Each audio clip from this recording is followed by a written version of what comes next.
大家好，我係旺仔，今日係年尾，所以我要埋數，睇下間鋪頭賺幾多。首先，我要計算出賣咗啲貨嘅毛利 （gross profit）， 然後扣埋啲燈油火蠟，就會計到我賺幾多錢。gross profit 係由淨銷貨 （net sales） 減去銷貨成本 （cost of goods sold）。簡單嚟講，就係將啲貨左手交右手所賺到嘅金額。譬如一隻鮑魚，我嚟貨90蚊，賣出去250蚊一隻，毛利咪係兩者相減，即係160蚊。至於 cost of goods sold， 我冇理由次次出單都記住。咁我間南貨店唔係淨係賣一隻鮑魚噶嘛，我賣咁多種貨，成年嘅 net sales 就係喺啲 sales records 裏面揾出嚟。當然要扣翻啲退貨。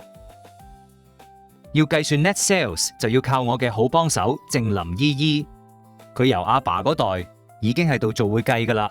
Hi， 我當然知道有啲銷售系統可以做到，但係我南貨店未有呢啲咁先進嘅設備，所以我會以呢個公式計出嚟。假設 opening inventory 係170萬，今年買咗550萬貨，再加埋買貨嗰陣時要俾嘅錢。通常都係運費，今年俾咗1萬蚊，所以貨倉應該有價值721萬嘅貨。但係年尾點貨嗰陣時，發現只係剩翻203萬蚊貨。如果唔係俾人偷咗，就應該賣晒出去，所以 cost of goods sold 係518萬蚊。順便講一講關於運費，如果係將啲貨由供應商運過嚟公司，稱為購貨運費 （carriage inwards）。如果係送出去俾啲客，稱為銷貨運費 （carriage outwards）。雖然兩者都係要我俾錢 ，carriage inwards 應該歸入 cost of goods sold， 而 carriage outwards 就係公司嘅 expense。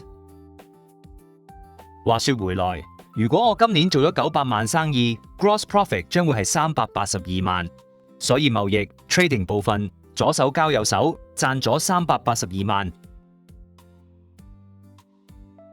跟住就開始計算真正落袋嘅淨利 net profit。net profit 就係將 gross profit 加入 other revenue， 即係唔係我南貨貿易佬本業嘅收益，譬如 interest income 同 rental income。跟住就係減 expenses， 就係所謂嘅燈油火蠟。我會編製 income statement， 用嚟揾出 net profit for the year。大致上格式就會係咁，寫上公司名稱，跟住寫上 income statement。我哋計緊20X8年度嘅淨利，所以要寫上 for the year ended 31 December 20X8。為咗大家方便明白，所以我寫咗以千元計。首先分3大部分，主要業務出嘅 gross profit、other revenue 同 expenses。所以3個金額要擺喺最右邊，出大數。不嬲都係先加後減，加完出小計。Gross profit 係由 net sales 減去 cost of goods sold。至於 cost of goods sold， 頭先已經講咗，大家留意下格式。金額越靠左，係解釋啲數點計出嚟，而相應賬戶就會靠右寫。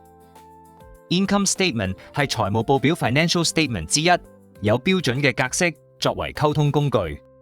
考下大家，仲記唔記得喺 income statement 裏面係 real accounts 還是 nominal accounts？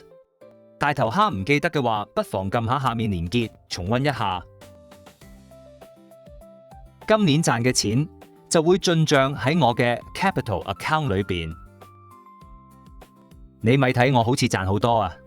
蝕錢嗰陣時都好肉痛。如果唔係 gross profit， 就係 gross loss， 唔係 net profit。就會係 net loss。編製 financial statements， 我梗係冇你哋咁叻啦。不過如果你真係想知嘅話，都可以撳下下面連結，睇下靜林姨姨講解。記住訂閱我哋頻道，我會繼續努力經營好間南貨店，大家加油啊！搞掂 BAFS，隨身學，隨心聽。